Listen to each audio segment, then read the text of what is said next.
I feel like I'm piggybacking on the intro. I felt like I was talking just to me. And in the last year, it just seems like everything went wrong. I guess, law of attraction. And everything? It was like, finances. Wait. Everything? Oh, I guess not everything. Then why torturous with that word? I don't know. Seeing if you're paying attention. We always do, and so does the universe. In other words, why amplify the part of your life that you don't want? Why not make it lean the other way? That's my question. I've been listening to the Abraham tapes for 7 years, and I totally believe in this. Well, let us rephrase this in another way. In other words, we can understand how you might not get there instantly, but what we want you to ask yourself is, why am I emphasizing what I don't want? Why not make the best of something rather than the worst of something? And we can give you the answer in terms of vibration, because we know that when things are happening and you're observing them, that a momentum gets going and it is harder. We're not saying, why didn't you do it? We're saying, why don't you now try to make the effort? And so we just thought that was a good place to start. It's softer to say, instead of everything's going wrong, which is not true and you know it, some things have been going wrong. And even if you said, most everything is going wrong, that's not even true. Some things that I care about are not going the way that I want to. That's a better statement than everything's going wrong. That's it. I guess the things that a few things have been going wrong. Some of the things that I've been wanting aren't going the way I want them to go. And some of the things have been going the way I want them to go. And I'm not interested in telling you about anything that's going well. I'd rather tell you about what's not going well, because there's not really a good story in what's working. The good story is in what's not working. And I'm better at telling the story about what's not working because I've practiced that story ever so much more. I have funny ways of telling it, funny ways that I learned from my mother, that she learned from her mother, and things that I've seen on television. And I have this sort of comedy routine I do about all of the things that are going wrong. So that's the drum I just like to beat. We're not picking on you. You are a good representative of so many people who are just so used to telling a story one way as if you're not thinking about there being some alternatives. So we'll talk about anything that you want to, but before we do, we would like you to tell us about a couple of things that have been going well. I feel like I have connected with some desires, and was chosen last week to be finalist in this Create Your Dream. I don't know if it's a competition or whatever, and you win some free coaching to help you manifest your dream. And what else? Things that are going well. It's like I feel everything that's going well right now. There's this, but what's going to happen next? Because I'm at this spot. Are we not being clear? No. Yes. It's all right. You're doing a very good job of demonstrating that when you're in a place, that's all you have access to. And you, for some reason, you keep thinking that we're asking you what's gone wrong. And what we're asking you is, we know that there are some things going well. What are some? You're doing just fine. What you're pointing out in a very apparent fashion is what we said earlier, that when you're vibrating here, you don't have access to these thoughts over here. In other words, you just can't find them. You know what we're reaching for, and you know that you ought to be able to, but you don't have access. It's like your mind is blank about anything that's over here, but it's easy to talk about what's over here. Pretty normal, isn't it? In other words, that's what law of attraction is doing for you and doing to you. In other words, you've got vibrational access to this stuff, and Abraham is demanding this stuff from you. And we are sort of asking an impossible thing. You can't find it. So what you want to do is start where you are and start talking about whatever it is that's on your mind. And we're going to show you how to move it gently to a better feeling place. So begin. Okay. In June, I was diagnosed with depression and put on medication. And I felt better, and I started exercising and eating right also. And I'm wondering, why did I have to get to that spot when I know I have these tools? Because law of attraction is very powerful.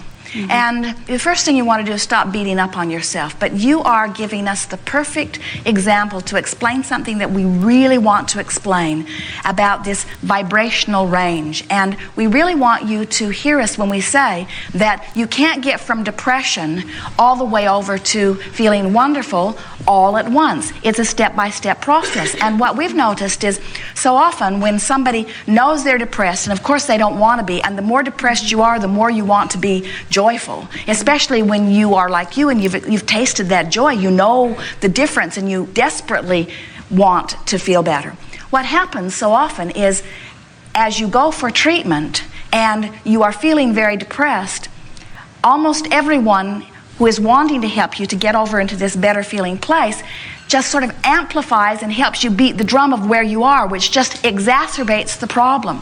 And so what you begin to notice is that sometimes being very depressed, which is a sort of suffocating, I can't get enough air feeling, sometimes it's better to just get mad about something than it is to be depressed, because feeling anger about it does feel better than being depressed. Now, doesn't it? Doesn't it feel better to just be mad? If you turn your attention towards something that makes you angry, isn't it a relief from the depression? Now, there are many who would say, but anger's not good. Now, you shouldn't be angry. Let me treat you for your anger, and now you're just depressed. Because what we're wanting you to hear is that range or that trip from depression to anger was following the path of least resistance. It was steps in the right direction. And if you don't stop in your anger and beat up on yourself for not having gotten all the way to ecstasy, and instead you say, well, I do feel better, and I'm grateful for this creep that I'm mad at because it has distracted me from the depression that was so suffocating, and I'll take anger. Who else can I be mad at? Let me get out my address book. This is actually life-giving. Yep, I don't like him either, and I don't like him either, and I don't like him either. In other words, you can tell that you are on the path to feeling better. And nobody else gets to tell you how well you're doing, because nobody else knew how it felt for you to be depressed to begin with. Nobody else knew. Nobody else can know what words or thoughts are going to make you feel better. Now, you could have somebody in your life, like parents often are with children, where you are distracted from whatever it is and a little breath of fresh air seeps in.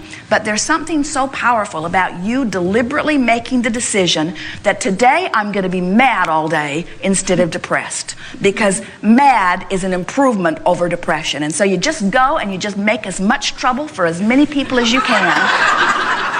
Is actually kind of satisfying and humorous. You're starting to get a feeling of your own power back. It felt a lot better. Now, some Abraham smart aleck is going to see you somewhere in the grocery store angry like that and is going to want to coach you into being all bright-eyed and bushy-tailed and just punch their lights out. Because they don't know. They don't know what your path of least resistance is. Only you know what it is. And only you know that you feel so much better than you feel yesterday, that you're on the road to progress. And it doesn't matter, because you're not trying to compare yourself with anybody else. Your path of least resistance does not have anything to do with anybody but you and your feelings. So, now you're mad, and you've got pretty good at being mad. In fact, you've practiced it for a while because it was such a reprieve from the depression that you felt, but now you're starting to feel a little tired of being mad all the time, and now you're reaching for something that's softer than being angry. Well, you're not going to go for forgiveness. You can't get to forgiveness from being mad at them all. That's just asking for trouble for yourself. In other words, what you're reaching for is just a thought that feels better than this anger. And what we've noticed as we've watched so many of you is that you can go from anger to finding humor in something where you can't go from depression to finding humor in something. So now you're in a much better place to use some of your other tools. In other words, you might find a walk give you some relief. You could get from anger into joy in an hour walk. You could get from depression into joy in an hour walk, but almost no one does, because when you're depressed, you're sort of regurgitating all of that more. So then from your place of feeling angry, which you have much more of a vibrational range from that than you did in depression. Now you start reaching for thoughts of aggravation and irritation, in other words, and you find people that you're less angry at to focus on. And you don't start with yourself, because you're usually really mad at yourself. In other words, in this anger phase, this is not a time to deal with any issues. You're just trying to shake the anger a little bit, and usually some distraction. That's a good time to go to a movie. It's a good time to read a book, or to take a walk, or to meditate, or to go swimming, or to do something that sort of distracts you, because now you've been consciously aware of the difference that you deliberately induced between depression and anger. Now the next step between anger and lightheartedness will be a much easier step, because you are in more conscious creative control, and so you'll get a whiff of fresh air, something that will happen that will just make you laugh. And as you laugh hard at something, often that's enough to make the transition completely for you. Yeah. Good. I guess it's the same thing with I'm facing this time crunch of needing to get a job.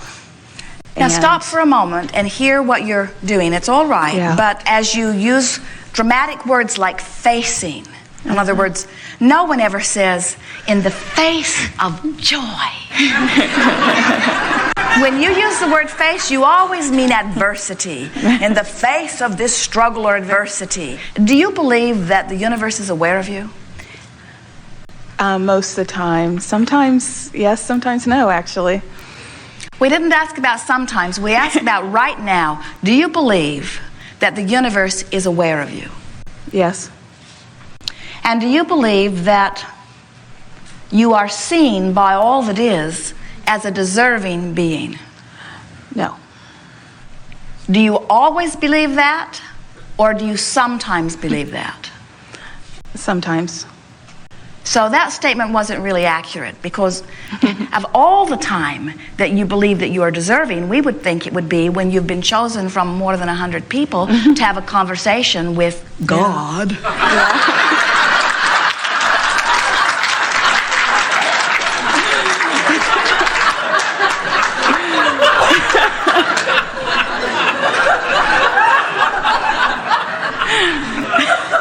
Yeah. So as deserving goes, you feel sort of deserving. Yeah. I guess I just want to You see, know that here's things the are going to be okay. Things are going to be okay, but here's the thing. But why listen to us? Here's the thing that you are helping us to say here in a very clear way. Okay. You're doing a very good job of amplifying something that is very valuable for people to hear. Thank you. And that is, you seem to feel, and many people do, that when someone asks you a question, that you have to sum up everything and give the most correct answer for everything that you've ever lived. So when we say, do you feel that you are a deserving being? You performed an extraordinary mathematical calculation in your mind as you thought about all of the things that have been going wrong and all of the things that have been going right and all the things you've ever felt and all the things that you are now feeling. And the conclusion was, more wrong than right, I'm not very blessed. Where what we want you to begin doing when you are pondering a question or when someone asks you a question, we want you to consider it from your now vantage point. Never mind anything else that has happened, because the universe is not responding to where you have been or where you have thought or where you have vibrated. The universe is responding to your powerful now. When we asked that question, we were really not wanting the correct calculated answer. We were wanting to activate within you, in your now, a vibration that would serve you. And we really thought that in light of everything that we've talked about, that as you are sitting here now, that you would offer a vibration that could serve you. Did you get that? In other words, it's sort of like someone saying, well, how's your life? And even though right now it is the most beautiful day in the most beautiful place on the planet. In other words, there is no place on this planet that would be more pleasant to be than here today, ever. And so if someone were to say to you, how's your life going? We'd factor that in.